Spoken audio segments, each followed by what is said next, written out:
mniej ludzi jest tutaj. No i oczywiście staniemy w cieniu od razu, wiesz?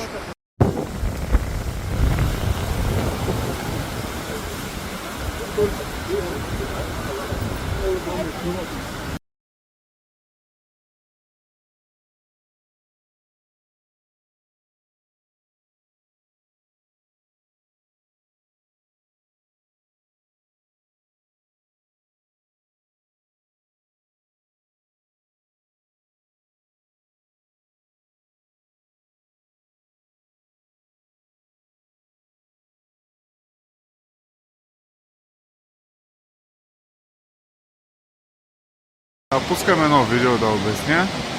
Принципно се ходи по тези мостове, само че в момента, тъй като водата прелива и над тях, няма как. Почти нищо не се вижда, сега на телефона се вижда повече, но е огромно нещо. Движим се така по брега, от високо и когато може да видим.